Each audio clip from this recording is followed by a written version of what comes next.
சித்தர் வணக்கம். உலக தமிழ் அறிவாளிகளே, சித்தர்களின் அருளால் ஆனந்தமாக நலமுடன் பல்லாண்டு வாழ்வோம். மிஸ்டர் லேடிஸ், ஊடக ரசிக பெருமக்களே, உலகை அச்சுறுத்தி கொண்டிருக்கிற 5 பிணிகள், அதிலே முந்திக்கொண்டு முன்னே வந்து கொண்டிருக்கிற பிணி நீரிழிவு. நீரிழிவுக்கு என்று என்றைக்கு பார்த்தாலும் அன்றாடம் சமூக தொலைக்காட்சிகளிலே, சமூக ஊடகங்களிலே ஏதாவது ஒருவர் ஒன்றை பேசிக்கொண்டுதான் இருக்கிறார். அறிவியல் சார்ந்த நம்பகமான, யாரும் மறுக்க முடியாத சில உண்மைகளை கடந்த 10 ஆண்டுகளுக்கு மேலாக நான் தொலைக்காட்சியில் நீரிழிவுக்குரிய உபாதைகளை, நீரிழிவுக்கு உரிய உபாயங்களை பேசிக்கொண்டிருக்கிறேன். 2019ஆம் ஆண்டில் முதலில் நான் தொலைக்காட்சியில், ஊடகத்தின் வாயிலாக, யூடியூபின் வாயிலாக வெந்தயத்தினுடைய பயன்பாட்டை பற்றி பேசினேன். அதனுடைய விளைவு என்ன? இந்த வெந்தயத்தை பற்றி பேசிய பேச்சு ஒரு கிராமத்து மக்களுக்காக நான் பேசிய ஒரு கருத்து. அது உலகம் முழுக்க ஒரு குறுகிய காலத்துக்குள்ளே பரவி பலரிடத்திலே பெரிய மாற்றத்தை உருவாக்கிவிட்டது. மலேசியாவில் இருந்து ஒருவர் தொலைபேசியிலே தொடர்பு கொண்டு சொல்லுகிறார், நான் இன்சுலின் போட்டுக் கொண்டிருந்ததை நிறுத்திவிட்டேன்.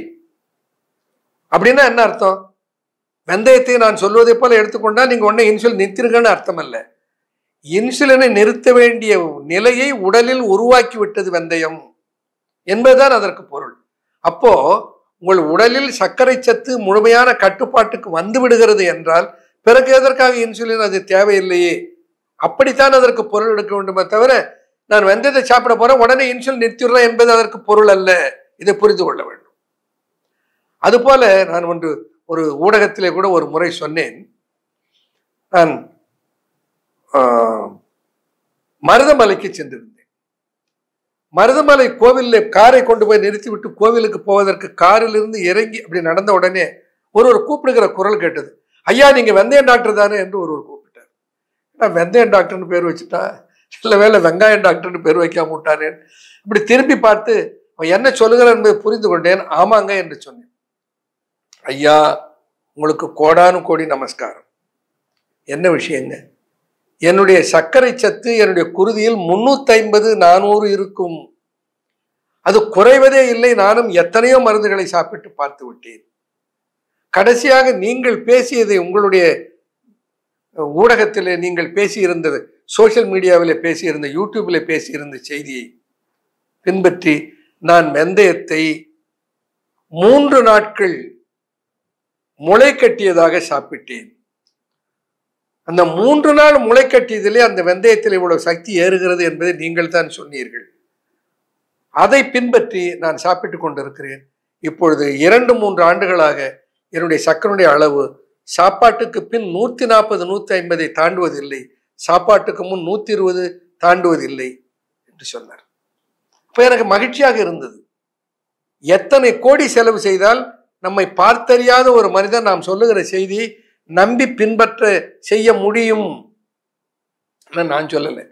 நான் உரைக்கும் வார்த்தை எல்லாம் நாயகந்தன் வார்த்தை என்றோ, நானே உரைப்பேன் நான் யார், எனக்கென ஓர் ஞான உணர்வேது, சீவம் ஊண்டாடி நில்லா ஒழி என்று வள்ளல் பெருமான் சொன்னதை போல நான் யார்? சித்தர்கள் சொன்னதே நான் சொன்னேன். நானா சொன்னேன்? எனக்கென ஒரு ஞான உணர்வு ஏது? சித்தர்கள் சொன்ன உணர்விலே வந்ததை நான் சொன்னேன். சித்தர்கள் சொன்னதை பகிர்ந்து கொண்டேன். சொன்ன போது அறிவியல் சான்றோடு விளக்கி சொன்னேன். என்ன சொன்னேன்? அதை 12 மணி நேரம் ஊற வைத்து விட்டு பிறகு 1.5 நாள் 36 மணி நேரம் முளை கட்டினால் அது வெள்ளி கம்பியை போல ஏறத்தாழ 1.5 சென்டிமீட்டர்லிருந்து 1 சென்டிமீட்டர் நீளத்துக்கு அது முளைத்திருக்கும். அப்படி முளைத்திருக்கிற வெந்தயத்தை உண்ணுவதற்கு இனிப்பாக இருக்கும். அது கசக்காது, வெந்தயத்தினுடைய தன்மையிலே இருக்காது. ஆனால் அதிலே 4-ஹைட்ராக்சி ஐசோலூசின் என்று அழைக்கப்படுகிற தாவர இன்சுலினுடைய அளவு 40 விழுக்காடு கூடுகிறது. அதனுடைய விளைவால் முளைக்கட்டிய வெந்தயத்தை சாப்பிடுவதனாலே சர்க்கரை நோயை எளிதில் கட்டுப்படுத்தி விட முடியும் என்று அறிவியல் சான்றோடு விளக்கிறேன். சொன்னது யாரு? சித்தர்கள் சொன்னது. அப்போ அந்த வெந்தயத்தை கையாண்டதுனாலே பலன் பெற்றவர் மலேசியாவிலிருந்து தொலைபேசியிலே என்னிடத்துல சொன்னதை போல நேரிலே பார்த்து இவர் சொன்னார். அன்றைக்கு நடந்த 2வது அதிசயம், கோவிலுக்குள்ளே சென்றேன். அப்பொழுது அந்த கோவிலே ஓதுவார் முருகப்பெருமானை பற்றி பாடிக்கொண்டிருந்தார். திடீரென்று அந்த பாடலை பாதியிலே நிறுத்தி விட்டார். நாதவிந்து கலாதி நமோ நம, வேதமந்திர ஸ்வரூபா நமோ நம, ஞான பண்டித சாமி நமோ நம வெகு கோடி என்று சொன்னார். நிறுத்திட்டார். நிறுத்திட்டு அங்க இருந்து அந்த தீட்சிதரை கூப்பிட்டார். இங்க வாங்க, ஐயா வந்திருக்கார், அவரை கொண்டு போய் சிறப்பு தரிசனம் பண்ணி அனுப்புங்கன்னு சொன்னார். எனக்கு ஒன்றும் புரியல, இவர் எனக்கு யாருன்னே தெரியல. இவர் என்ன திருப்புகழை பாதையில் நிறுத்திட்டு என்னை கூட்டிட்டு போய் சொல்றார். அங்கிருந்து போனேன், அவரை கூப்பிட்டு போய் என்னை தனியாக இந்த மருதமலை முருகப்பெருமானுடைய அருகில நிறுத்தி சிறப்பு பூஜை செய்து என்னை சிறப்பித்து அனுப்பினார். அங்கிருந்து வந்து அவரை பார்த்து கேட்டேன், ஐயா நீங்க எப்படியா என்னை பத்தி எப்படியா சொன்னீங்க? ஐயா இன்றைக்கு நான் உயிரோடு இருப்பது உங்களால்னு சொன்னார். வியந்து போயிட்டேன். என்னையா என்று சொன்னேன். நீங்கள் சொன்னதை போல வெந்தயத்தை நான் சாப்பிட்டு கொண்டிருக்கிறேன், நான் நலமாக இருக்கிறேன் என்று அவர் சொன்னார். அப்போ நாம் நம்முடைய உளமாற எல்லோரும் நலமாக இருக்க வேண்டும் என்று நாம் நினைத்தால், அதற்காக நாம் பேசினால், அதற்காக நாம் செயல்பட்டால், அந்த இறை அருள் நிச்சயமாக நமக்கு உரிய அங்கீகாரத்தை பெற்று தரும் என்பதற்கு இதைவிட சார்ந்து தேவையில்லை. இதை இப்ப எப்படி சாப்பிடலாம்? நான் சொல்வதை போல சாப்பிடுங்கள். அது எப்படி? வெந்தயத்தை இன்று காலை தண்ணீரில் நன்றாக கழுவிவிட்டு ஊற வைத்து விடுங்கள். மாலை மணிக்கணக்கெல்லாம் சொல்ல வேணாம், காலையில ஒரு 7-7:30 மணிக்கு ஊற வைங்க. மாலையில ஒரு 5-6 மணிக்கு எடுத்து வடிகட்டி, முக்கியமாக கவனிக்க வேண்டியது அதுல ஈரம் இல்லாமல் சுத்தமாக தண்ணீரை வடித்து விட வேண்டும். அதுல தண்ணி இருந்தா என்ன ஆகும்? அழுகி போயிடும், அது முளைக்காது, அதுக்கு மேல கெட்டு போயிடும். அப்ப என்ன சொல்லுவாங்க? இவரால் எனக்கு வெந்தயம் வீணா போச்சுன்னு திட்டுவாங்க. தவறு எங்கே நடக்கும்?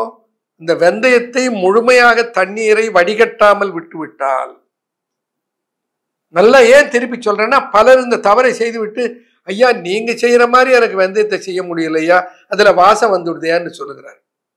நாம செய்யறோம்னா அது சிரத்தை எடுத்து அந்த தண்ணீர் அதுல இல்லாமல் வடித்து முறையாக செய்கிறோம், அதனால அதுல வாசம் வருவதில்லை, அவ்வளவுதான். நாங்க செய்தாலும் நீங்க செய்தாலும் அது நிச்சயமா ஒன்றுதான். அப்படி 12 மணி நேரம் அல்லது 10 மணி நேரம் ஊறியதை வடித்து தண்ணீர் ஈரம் இல்லாமல் நீக்கிவிட்டு, இப்பெல்லாம் அது ஒரு ஹாட் பாக்ஸில் போட்டு மூடி வைக்கலாம்.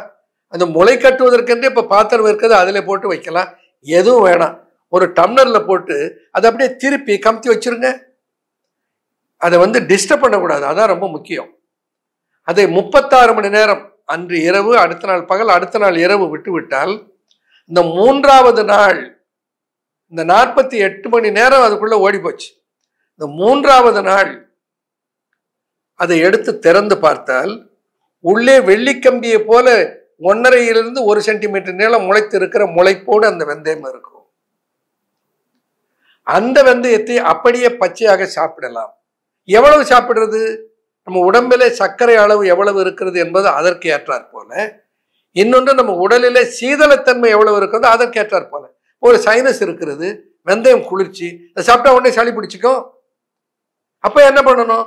வெந்தயத்தை அளவாக குறைத்து எடுத்துக்கொண்டு அதை சாப்பிட்ட உடனே வெந்நீரை சுட சுட டீ குடிப்பதை போல குடித்து விட வேண்டும். அப்ப சளி பிடிக்காமல் தடுத்து விடலாம். அப்படியே ஒருவேளை சளி பிடித்து விட்டாலும் கூட ஒரு முறை பிடிக்கும், அடுத்த முறையிலிருந்து சளி பிடிக்காது, அடுத்த முறையிலிருந்து தொடர்ந்து சாப்பிட ஆரம்பித்துக் கொள்ளலாம். அப்போ 12 மணி நேரம் ஊற வைத்து 36 மணி நேரம் முளை கட்டினால், அந்த வெந்தயத்திலே சர்க்கரை நோயை கட்டுப்படுத்துகிற, நிதானப்படுத்துகிற, சரி செய்கிற ஆற்றல் அதிலே இருந்து உருவாகிறது. இப்ப இன்னொரு முக்கியம் என்ன, அதை எவ்வளவு சாப்பிட வேண்டும் என்று சொன்னேன்? ஒரு மேசைக்கரண்டி அளவு 3 வேளையும் சாப்பிடுங்க. எப்ப 3 வேளையும்? உணவுக்கு ஒரு 10 நிமிஷம் முன்னாடி நன்றாக மென்று சாப்பிடுங்கள். அப்படி மென்று குழகுழவென்று அதை கூழாக்கி சாப்பிடுவதனால என்ன பலன்? ஏன் 10 நிமிஷம் முன்னாடி சாப்பிட வேண்டும்? அதை 10 நிமிடம் முன்னாடி சாப்பிட்டால் அது உள்ளே போய் குடலின் உட்பகுதியிலே ஒரு அடுக்காக, ஒரு தடை படலமாக படிந்து விடுகிறது. அப்படி படிந்து விட்டால் சர்க்கரை சத்தை உரிவதை அது குறைக்கிறது. மிக முக்கியமான விஷயம். அப்படி சர்க்கரை சத்து உள்ளே புகுவதை அது கட்டுப்படுத்தி விடுகிறது. அப்படி உள்ளே புகுந்து விட்ட சர்க்கரை சத்தை 4-ஹைட்ராக்சி ஐசோலூசின் என்று சொல்லுகிற ஃபைட்டோ இன்சுலின் அதில் இருக்கிறதே, அது அதை கட்டுப்படுத்தி விடுகிறது. இன்னொரு முக்கியமானது, நீரிழிவு நோயினாலே பாதிக்கப்பட்டவர்களுக்கு பெரும்பாலோருக்கு மலச்சிக்கல் இருக்கும், மலக்கட்டு இருக்கும். இப்போ மலத்தை எளிதில் சிரமம் இல்லாமல் போக்குவதற்கு அந்த முளைக்கட்டிய வெந்தயத்தில் அடங்கி இருக்கிற சாலிபிள் ஃபைபர், இன்சாலிபிள் ஃபைபர் என்கிற 2 ஃபைபர்கள், இந்த சாலிபிள் ஃபைபர் குடல்லே ஒரு அடுக்காகவும், இன்சாலிபிள் ஃபைபர் அந்த ஃபைபர் என்ன பண்ணுகிறது, மலத்தை இலகச் செய்து மலத்தை காலையில் நன்றாக நீக்குகிறது. மலம் சரியாக நீங்கினாலே பல நோய்கள் ஓடி போய்விடும். ஒரு கல்லில் 2 மாங்காய். ஒன்று சர்க்கரை சத்தை உறிஞ்சாமல் தடுப்பதற்கு இது உதவுகிறது, அதில் இருக்கிற ஃபைபர். இன்னொன்று அதில் இருக்கிற இன்சாலிபிள் ஃபைபர் மலத்தை எளிதிலே வெளியேற்றுவதற்கு உதவுகிறது. அப்போ இந்த வெந்தயத்தில் எவ்வளவு சிறப்பு இருக்கிறது என்று பாருங்கள். இதை தொடர்ந்து கையாண்டு கொண்டு வரலாம். எவ்வளவு நாள் வேணாலும் சாப்பிடலாம், எத்தனை வருடம் வேண்டுமானாலும் சாப்பிடலாம். சரி, இது அன்றாடம் செய்ய முடியல, ஒன்றும் வேண்டியதில்லை. ஒரு நிறைய தயாரித்து ஒரு டேப்பர் வேரில் வச்சு மேலே ஒரு பேப்பர் போட்டு, டிஷ்யூ பேப்பரை போட்டு மூடி ஃப்ரிட்ஜில் வச்சுருங்க. அன்றாடம் அதை எடுத்து கொஞ்சம் அதை வெளியிலே வைத்து அந்த குளிர்ச்சி நீங்கட்டும் என்று அதை சாப்பிடுங்கள். 3 வேளையும் சாப்பிட வேண்டாம், அதுதான் முக்கியம். ஏன் 3 வேளையும் அது குடலில் சென்று அந்த கோட்டிங்கை ஃபார்ம் பண்ணி அந்த 3 வேளையும் இந்த சர்க்கரை சத்து உறிஞ்சுகிற அளவை குறைக்கிறது. அது ரொம்ப முக்கியம். அடுத்து, அந்த வெந்தயத்தை சாப்பிடுவதற்கு இப்படி அன்றாடம் முடியவில்லை, ஒன்று செய்யலாம். அன்றாடம் அப்படி முளைக்கட்டி சாப்பிட முடியவில்லை, அப்படி என்றால் அதை சூரணமாக செய்து சாப்பிடலாமே. அதை எப்படி சூரணமாக செய்வது? அந்த சூரணமாக செய்வதற்கு முன்னாலே நாங்கள் என்ன செய்கிறோம், அது ஒரு காரியம் செய்கிறோம்.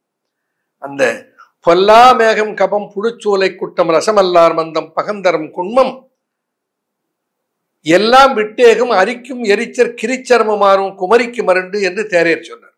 குமரி என்கின்ற சோற்றுக்கற்றானுடைய சாறு 10 கிலோவுக்கு 1 கிலோ சோற்றுக்கற்றாழை சாறை கலந்து அதை உலர்த்தி நாங்கள் சூரணமாக செய்கிறோம். இந்த ஃபெனு என்கின்ற பெயரிலே கேப்சூலாகவும் கிடைக்கிறது, குமரி முளைக்கட்டிய வெந்தய சூரணம் என்கின்ற பெயரிலே சூரணமாகவும் கிடைக்கிறது. அன்பு ஃபார்மாவிலே அதை தயாரிக்கிறார்கள். அப்போ நீங்கள் என்ன செய்யலாம், நீங்களே தயாரிக்கலாம். என்ன ரகசியமா அதில் வந்து சொல்லிட்டேனே, சோற்றுக்கற்றாழை நீங்கள் முளைக்கட்டி ஒரு 1/2 கிலோ முளைக்கட்டி எடுத்துக்கொள்ளுங்கள்.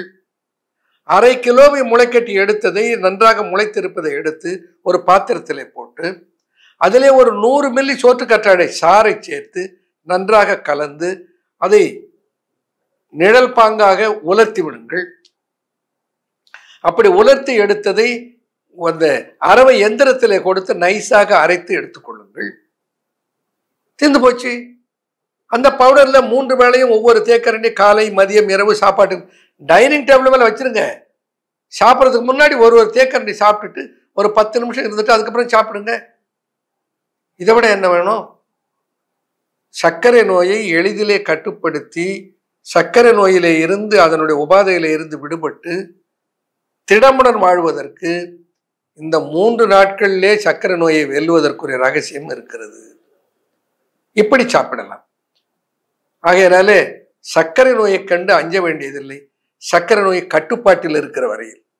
சர்க்கரை நோயை கண்டு அஞ்சியே தீர வேண்டும், சர்க்கரை கட்டுப்பாட்டில் இல்லாத போது. அப்போ எனக்கு சர்க்கரை நோயை பத்தி பயம் இல்லைங்க. எனக்கு 300-200 இருந்தா கூட டாக்டர் ஒரு மாத்திரை கொடுக்குறாரு, அதை சாப்பிட்டா என்ன ஒண்ணுமே இல்லை, நான் நல்லா இருக்கிறேன். இதெல்லாம் நம்மை நாமே ஏமாற்றி கொள்வது.